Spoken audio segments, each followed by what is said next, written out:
20절에서 28절의 말씀입니다. 마태복음 20장 20절에서 28절 말씀, 신약성경 33페이지 정도 있습니다. 우리 한 목소리로 함께 봉독해 보도록 하겠습니다. 시작. 그때 세베대의 아들의 어머니가 그 아들들을 데리고 예수께 와서 절하며 무엇을 구하니 예수께서 이르시되 무엇을 원하느냐 이르되 나의 이 두 아들을 주의 나라에서 하나는 주의 우편에 하나는 주의 좌편에 앉게 명하소서. 예수께서 대답하여 이르시되 너희가 구하는 것을 알지 못하는도다. 내가 마시려는 잔을 너희가 마실 수 있느냐? 그들이 말하되 할 수 있느냐이다. 이르시되 너희가 과연 내 잔을 마시려니와 내 좌우편에 앉는 것은 내가 주는 것이 아니라 내 아버지께서 누구를 위하여 예비하셨든지 그들이 얻을 것이니라. 12 제자가 듣고 그 주제자에게 분명히 여기거늘 예수께서 제자들을 불러다가 이르시되 이방인의 집권자들이 그들을 임의에 죽어나요. 그 고관들이 그들에게 권세를 부리는 줄을 너희가 알거니와 너희 중에는 그렇지 않아야 하니 너희 중에 누구든지 크고자 하는 자는 너희를 섬기는 자가 되고 너희 중에 누구든지 으뜸이 되고자 하는 자는 너희의 종이 되어야 하리라. 인자가 온 것은 섬김을 받으려 함이 아니라 도리어 섬기려 하고 자기 목숨을 많은 사람의 대속물로 주려 함이니라. 아멘. 지난주에 우리는 천국은 마치 포도원 통꾼의 그 일꾼들을 자기의 포도원으로 드리는 그 예수님께서 비유로 설명하셨던 그 장면의 말씀을 살펴보았습니다. 그래서 지난번에 옛 언약의 율법에 의해서 약속된 그런 시대가 있었고 새 언약의 시대가 또 있다고 했습니다. 제가 이사야라고 말씀드렸는데 제 착각을 해서 예레미야의 말씀이거든요. 혹시 찾아보셨나요? 안 찾아보셨죠? 제가 그럴 줄 알고 오늘 한번 말씀을 보고 그리고 그 내용이 무슨 의미인지를 좀 알아야 우리가 새 언약 속에서 어떻게 믿음으로 나아가는지를 알 수 있을 것 같아서 말씀을 한번 나눠봤으면 좋겠습니다. 예레미야 31장 31절부터 34절까지 다 찾으신 줄 압니다. 우리 함께 봉독하겠습니다. 천천히 읽을게요. 시작. 여호와의 말씀이니라. 보라 나이 이르리니 내가 이스라엘 집과 유다 집에 새 언약을 맺으리라. 이 언약은 내가 그들의 조상들의 손을 잡고 애굽 땅에서 인도하여 내던 날에 맺은 것과 같지 아니할 것은 내가 그들의 남편이 되었어도 그들이 내 언약을 깨뜨렸습니다. 여호와의 말씀이니라. 그러나 그날 후에 내가 이스라엘 집과 맺을 언약은 이러하니 곧 내가 나의 법을 그들 속에 두며 그들의 마음에 기록하여 나는 그들의 하나님이 되고 그들은 내 백성이 될 것이라. 여호와의 말씀이니라. 그들이 각기 그를 가르쳐 이르기를 너는 여호와를 알라 하지 아니하니 이는 작은 자로부터 큰 자까지 다 나를 알기 때문이라. 내가 그들의 악행을 사하고 다시는 그 죄를 기억하지 아니하리라. 여호와의 말씀이니라. 아멘. 이 말씀의 내용이 어떤 내용인지 이해가 되십니까? 이스라엘 백성들이 율법을 통해서 그들이 구원받을 하나님께서 은혜를 주셨음에도 불구하고 이스라엘 백성들은 그 언약을 잘 지켰습니까? 못 지켰습니까? 그들 스스로가 깨트렸다고 얘기합니다. 근데 이스라엘 백성들이 언약을 안 지키는 백성이었습니까? 그죠? 행위로는 지켰어. 근데 본질적인 의미는 지키지 않았어. 그래서 이제 하나님께서 어떻게 하신다는 겁니까? 너희들이 나를 모르잖아. 나를 알려고 하지 않잖아. 그러니까 이제 하나님께서 직접 그들의 마음속에 누구를 알게 하신다고요? 여호와 하나님을 알게 하신다고. 그 여호와 하나님을 어떻게 알게 하십니까? 성령께서 하시는 거예요. 그러니까 어떤 의미를 담고 있냐면은 하나님께서 이제 성령을 통해서 그들로 하여금 우리들의 마음속에 여호와 하나님을 알게 하셔서 믿게 하시고 따라갈 수 있게 하신다는 거예요. 그러니까 이제는 야, 너 여호와 하나님 알아야지 라고 할 수 있다는 거예요? 못한다는 얘기예요? 못한다는 얘기예요. 그러니까 이 말씀의 핵심은 뭐냐면 내 행위가 누군가에게 인정받고자 하는 행위도 아니고 저 사람이 구원받았는지 안 받았는지가 중요한 게 아니라 내 마음속에 여호와 하나님을 아는 지식이 있어서 그것을 통해서 성령을 쫓아 하나님을 쫓아갈 수 있느냐 없느냐가 새 언약의 핵심이라는 걸 얘기하는 겁니다. 그래서 천국은 마치 자기의 포도원에 품꾼을 들여보내려고 하는 포도원 주인과 같다라고 비유에 말씀하신 겁니다. 그래서 여러분들 저러면 구원받아 저러면 구원받지 않아 이런 말씀이 의미 있다는 겁니까? 의미 없다는 겁니까? 의미가 없다는 겁니다. 그런 표현들은 가급적 하지 마십시오. 그게 덕이 되는 표현은 아니고 그게 뭐 좋은 표현이라면 제가 뭐 얼마든지 권장하겠죠. 근데 그것이 자칫 오해를 불러일으킬 수 있기 때문에 우리가 생명을 살리는 표현 그리고 그들에게 은혜를 끼칠 수 있는 표현이 중요한 거지 뭐 옳다 그렇다라는 표현은 사실은 하나님이 하시는 거지 우리가 할 수 있는 것은 아닙니다. 그래서 지난주에 천국은 마치 그 설교를 통해서 여러분들에게 말씀을 드렸던 것이고 오늘은 이제 20절 말씀부터 우리 한번 보면 20절 말씀에 세베대의 아들들이 나옵니다. 그리고 그 어머니가 그 아들들을 데리고 누구에게 가요? 예수에게. 세베대의 아들들이 누굴까요? 세베대의 아들들이 누굽니까? 몰라요? 세베대의 아들들이 예수님의 제자겠습니까? 그냥 아들들이겠습니까? 제자겠죠. 12제자를 외우겠죠. 12제자 다 외우시는 분 없죠. 그래서 제가 말씀을 준비해왔습니다. 자, 마태복음 10장 2절 4절 말씀을 보면 제가 읽어드릴게요. 12사도의 이름은 이러하니 베드로라는 시몬을 비롯하여 그의 형제 안드레와 세베대의 아들 야고보와 그의 형제 요한, 빌립, 바돌로메, 도마, 마테, 알페오의 아들 야고보와 다데오, 가나안인 시몬 및 가론 유다, 곧 예수를 판 자라. 그러니까 세베대의 아들은 누구죠? 네, 야고보와 요한이에요. 야고보와 요한, 그죠? 야고보와 요한의 어머니가 지금 그 야고보와 요한을 데리고 누구 앞에 나아간 거예요? 예수님 앞에. 자, 그렇다면은 이 야고보와 요한의 어머니가 누구인지를 알아야겠죠. 야고보와 요한의 어머니가 누군지 아십니까? 모르시죠? 그래서 제가 이거 뭐라고요? 자, 야고보와 요한의 어머니가 누구냐면 마태복음 27장 56절 보면은 이런 말씀이 있습니다.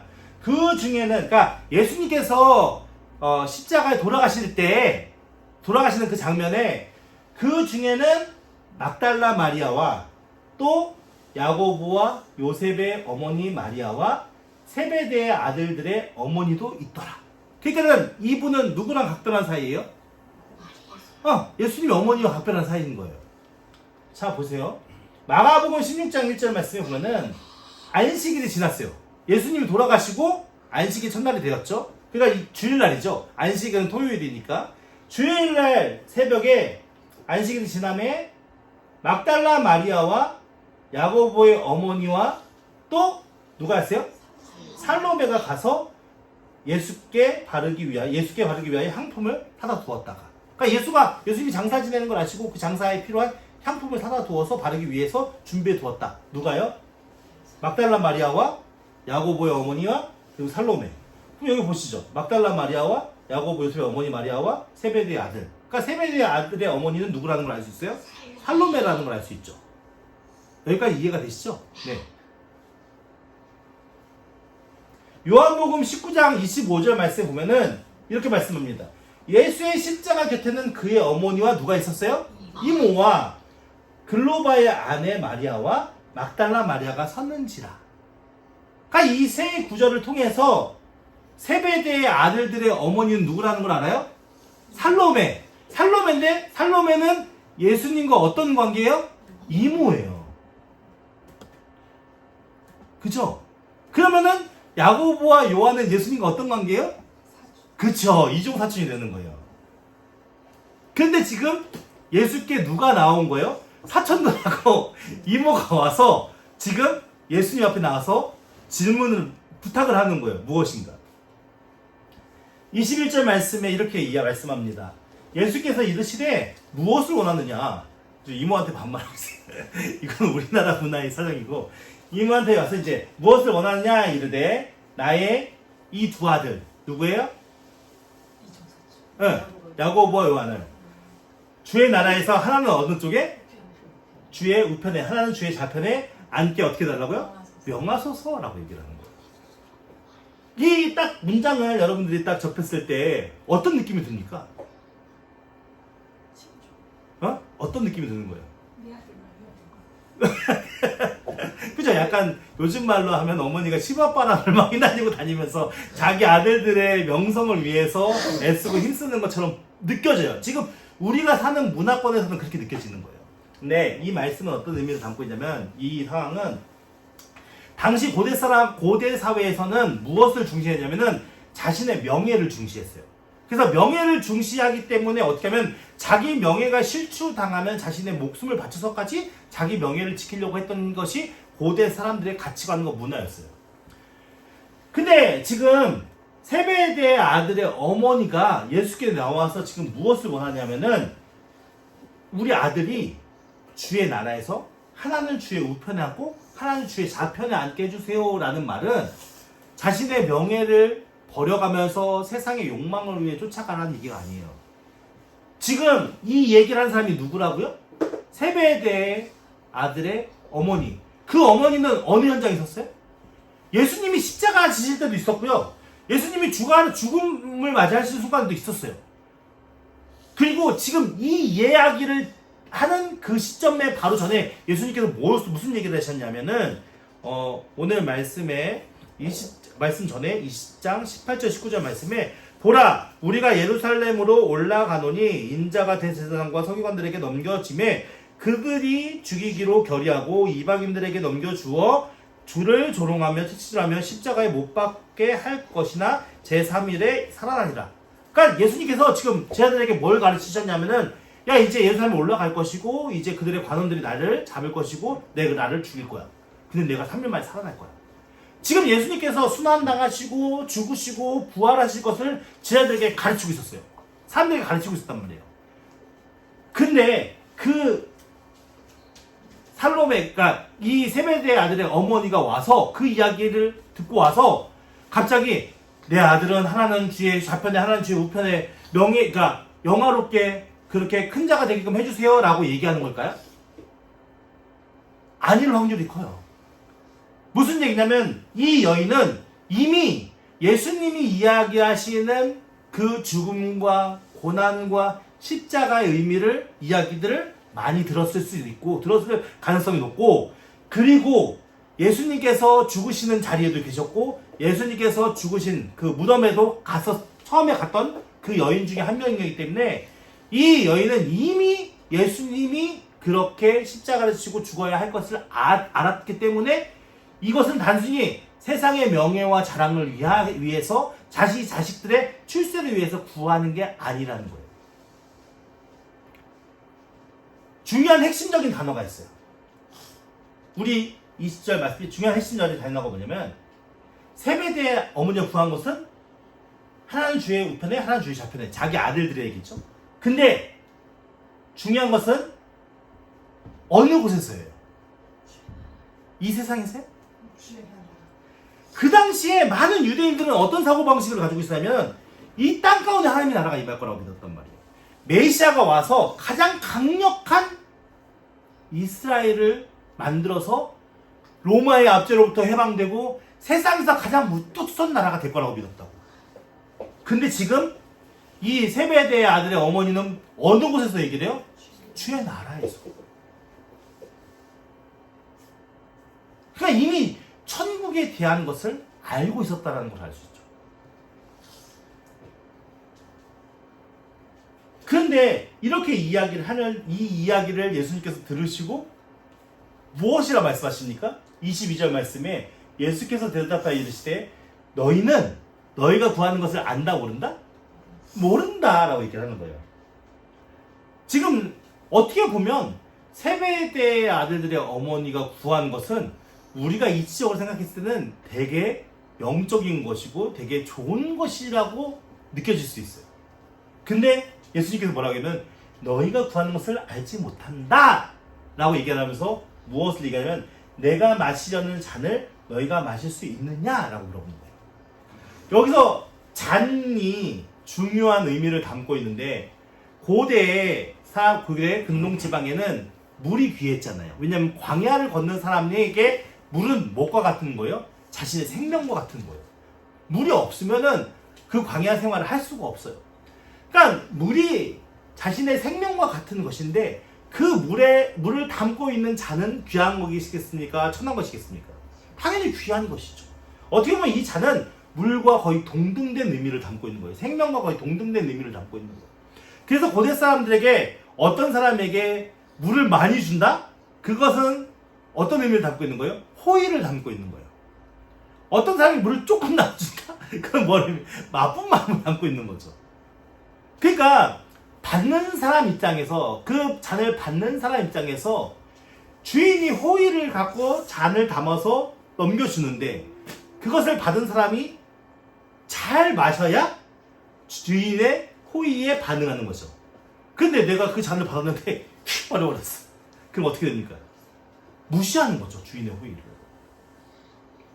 그러니까 예수님께서 마시려는 잔은 이미 누가 주시는 거예요?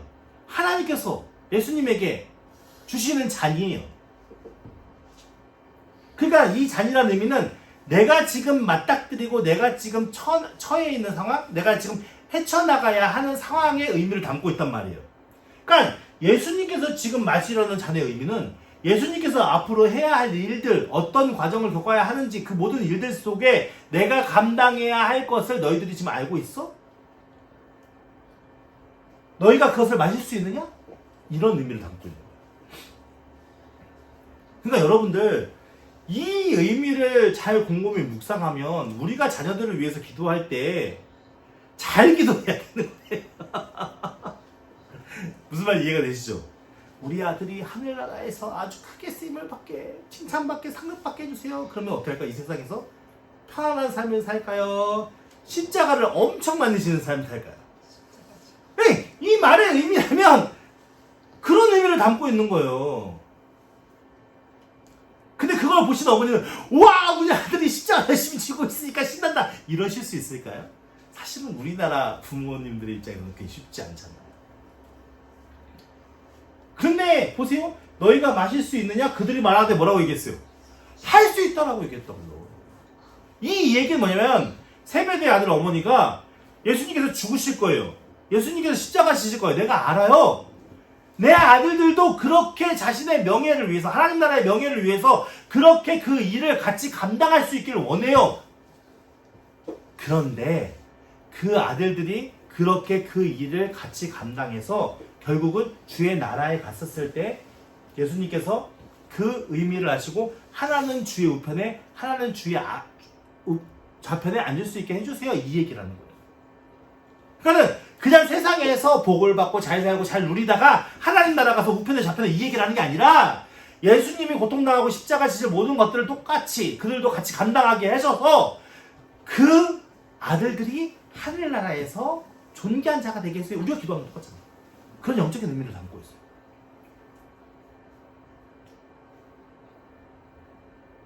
얼마나 귀한 믿음입니까?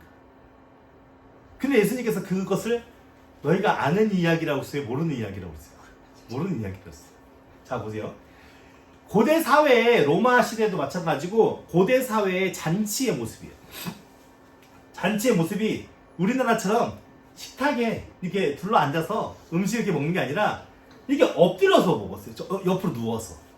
근데 이 잔치를 이제 열잖아요. 이 잔치를 열면 사람들이 이렇게 쭈루루루루 이렇게 앉아 있잖아요. 누워 있잖아요. 근데 이게 자기 마음대로 누워 있는 게 아니에요.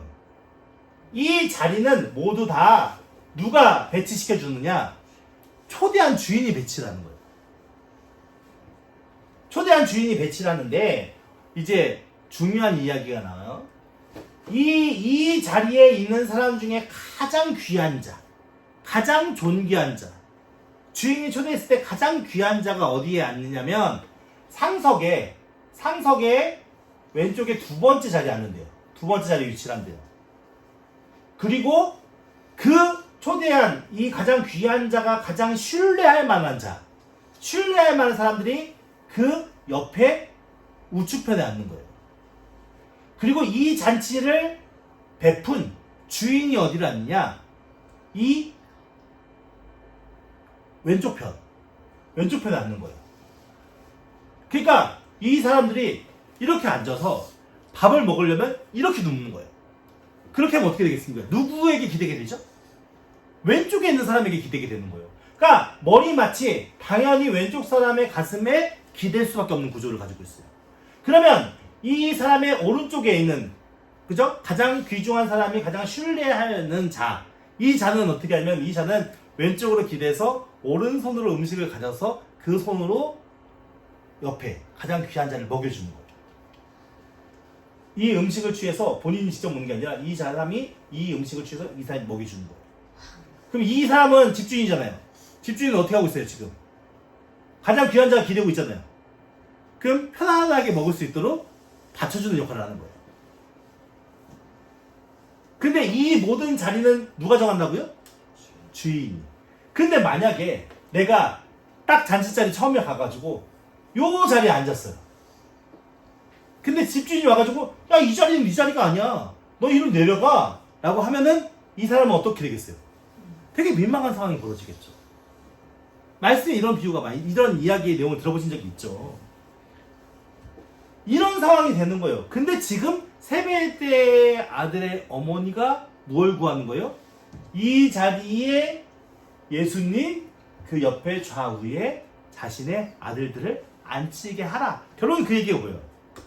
예수님 옆에서 그렇게 예수님과 함께 있게 해주세요. 그 얘기를 하는 거예요.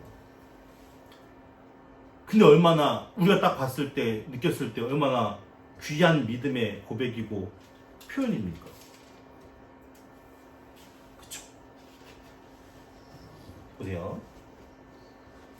23절 말씀에 이르시되 너희가 과연 내 잔을 마시려니야? 라는 얘기는 뭐죠? 너희가 과연 내 잔을 마시려니야? 마신다는 얘기예요? 안 마신다는 얘기예요?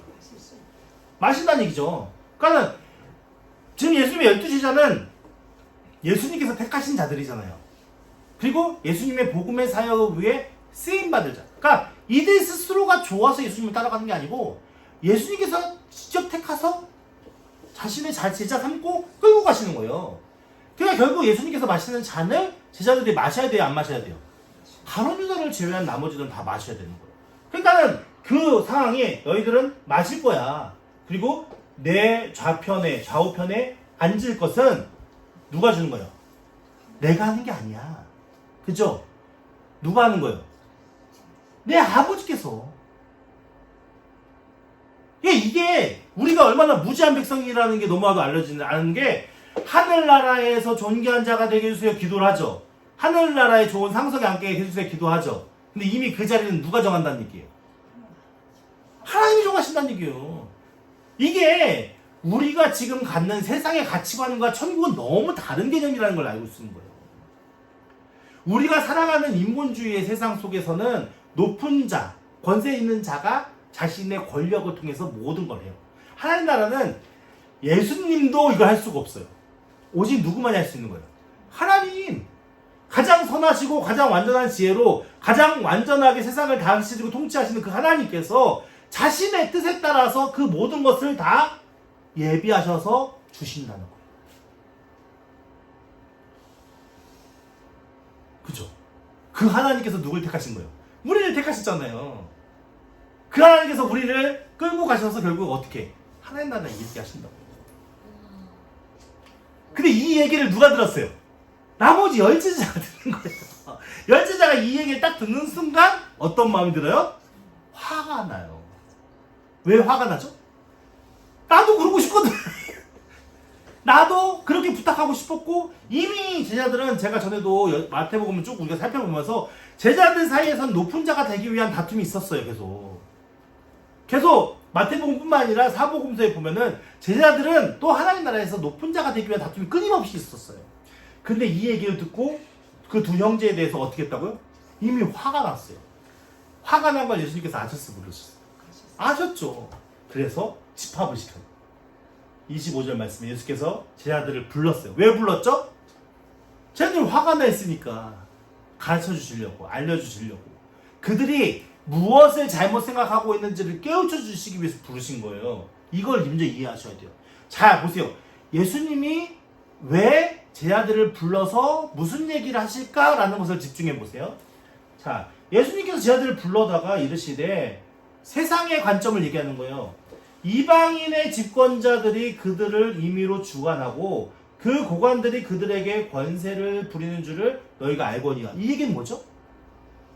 네, 집권자들이 있고 그 밑에 고관들이 있단 말이에요. 그럼 집권자의 권세가 누구에게 가요? 고관들에게 가죠. 그럼 고관들은 어떻게 해요? 밑에 있는 사람들 자기 마음대로 부리는 거예요. 이게 세상의 이치라는 거예요. 그러니까는 높아지면 높아질수록 무엇을 더 갖게 돼요? 막강한 권력과 힘을 가지게 되죠. 세상의 이치는 이렇다는 거예요. 이 세상의 이치는. 자, 그걸 모든 사람이 다 알아요, 몰라요? 알고 있잖아. 니네들 다 알고 있잖아. 지금 이 얘기를 하시는 거예요. 보세요. 26절 말씀에 너희 중에, 그런데 지금 우리의 가치관은 그렇지 않아. 너희 중에 누구든지 뭐요? 으뜸이 되고자 하는 자는 어떻게 한다고요? 섬기는 자가 되어야 돼. 너 으뜸이 되고 싶어?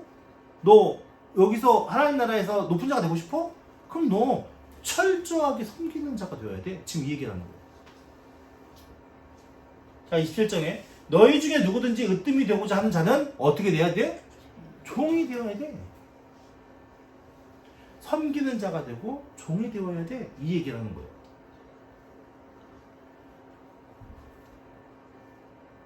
인자가 온 것은 섬김을 받으려 함이 아니라 빠졌네요.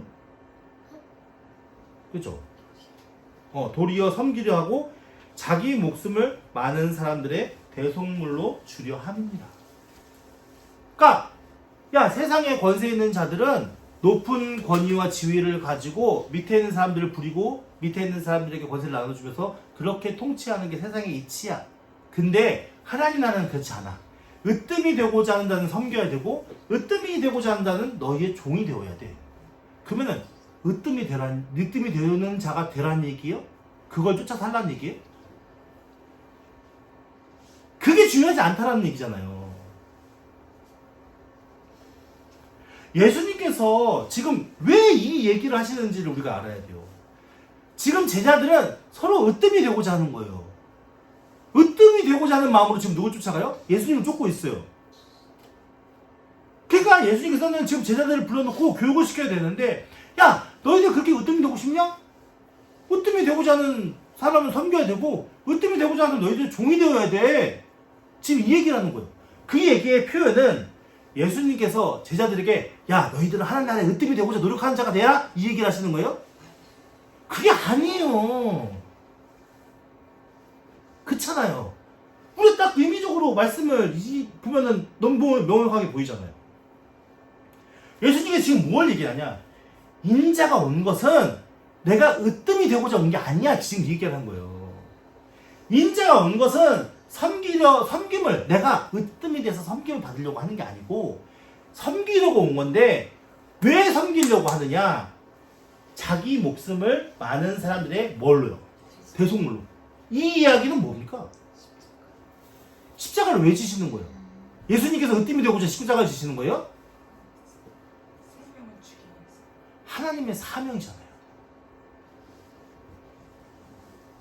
핵심은 여기 있는 거예요. 믿음의 핵심은 내가 천국에서 으뜸이 되기 위해 신앙생활을 하는 게 아니고 내가 천국에 자랑이 되고자 신앙생활을 하는 게 아니라고요. 내가 천국에 상석에 앉고자 신앙생활을 하는 게 아니라고요.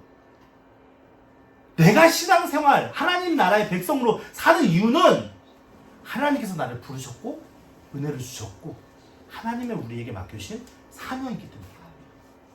그렇기 때문에 내가 예수님 믿는 순간 뿅 하고 하늘나라에 가는 게 아니라 이 땅 가운데 우리에게 맡겨주신 그 사명을 감당하기 위해서 오늘 하루하루를 사는 거예요.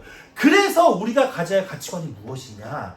내가 높은 자, 하늘나라에서 상은 많이 받는 자, 뭐 그것을 쫓는 그런 마음으로 사는 게 아니라 내가 오늘 하루하루를 하나님에게 받은 사명과 내게 부여되어진 일들을 얼마나 성실하게 충성되이 헌신하면서 주를 위해 살 수 있느냐, 하나님 나라를 위해서 내가 내게 주어진 일들을 항하면서 살 수 있느냐, 여기 집중하는 얘기예요.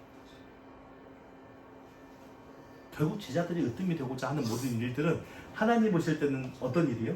쓸데없는 일이죠. 왜냐면 그거에 대한 상급은 그들이 정하는 게 아니라 누가 정하시는 거예요? 하나님께서. 우리가 섬겨야 하는 건 맞습니다. 다른 사람을 섬겨야 하는 것도 맞고 다른 사람의 종이 되는 것도 맞습니다. 근데 우리의 마음에 으뜸이 되고자 섬기는 거, 으뜸이 되고자 종이 되는 거, 그게 하나님 보실 때 되게 좋아 보일까요? 그거는 또 다른 내 욕심과 욕망을 채우기 위한 수단밖에 안 되는 거예요.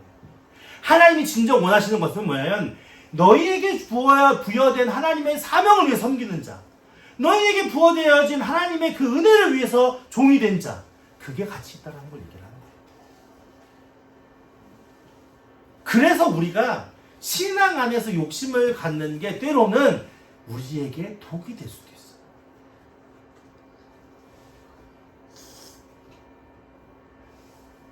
여러분, 오늘 말씀의 의미를 잘 한번 고민해 보시고 묵상해 보셨으면 좋겠어요. 세상의 가치처럼 내가 세상의 으뜸이 되고자 높아지고자 그렇게 신앙생활 하신다면 우리는 알지 못하는 거예요. 제가 아까 말씀드렸잖아요. 자리는 누가 정하시는 거예요? 하나님께서 정하시는 거예요. 예수님께서 말씀하시잖아요. 이미 다 예비되어 있다고.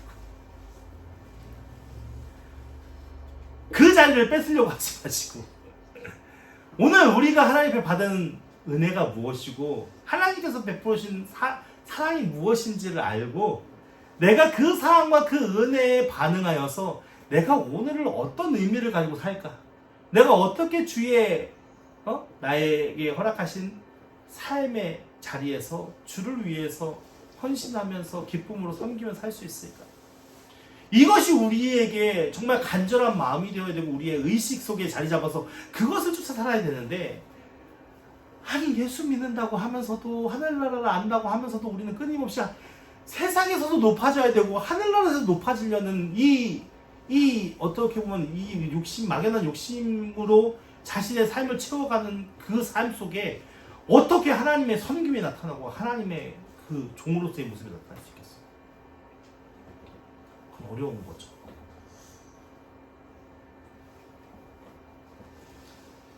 우리 함께 지어져가는 교인들은 오늘을 정말 하나님 앞에 귀하게 성실하게 살아갈 수 있는 은혜가 있길 예수님을 축원드립니다. 으뜸이 되는 게 중요한 것이 아니고 내가 하나님의 사랑을 알고 하나님의 은혜를 알고 하나님이 우리에게 맡겨신 귀한 사명의 자리를 깨달아서 내가 열심히 주를 위해 헌신하고 충성하고 섬기고 종이 되는 것, 이것보다 더 가치 있는 삶은 없습니다. 그것보다 더 귀중한 삶은 없습니다. 지금 예수님께서 제자들에게 교육하시는 그 내용이 이 내용입니다.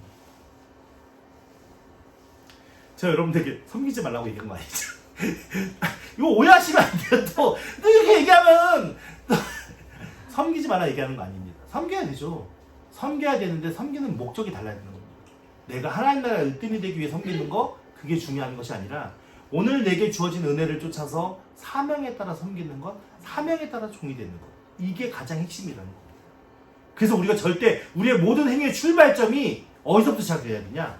하나님의 사랑과 하나님의 은혜가 아닌 행위들은 다 내 죄로부터 시작될 수 있다라는 위험성을 안고 우리가 삶의 행위들을 정해 나가야 돼. 내가 하나님 막 너무 기뻐, 찬양해야지, 찬양이 절로 나와, 이건 아무 문제가 없습니다. 근데 내가 이런 안 좋은 마음 살면 안 되는데 하나님 찬양해야 되겠죠? 하나님 내가 찬양이라도 할게요. 이런 마음이 별 의미가 없다는 겁니다. 똑같은 찬양이라도 하나님이 기뻐하시는 찬양이 있고 똑같은 예배라도 하나님이 받으시는 예배가 있잖아요. 그러니까 여러분들 마음속에 내가 하는 행위들이 정말 하나님 앞에 인정받기 위한 행위였으면 좋겠습니다. 정말 하나님이 기뻐하시는 그런 행위들이 일어날 수 있었으면 좋겠습니다. 그런 섬김과 그런 종이 될 때 하나님이 여러분들을 귀하게 여기시고 더 귀하게 쓰이시길 역사하시는 겁니다. 이러한 은혜가 있기를 예수 그리스도의 이름으로 축원드립니다.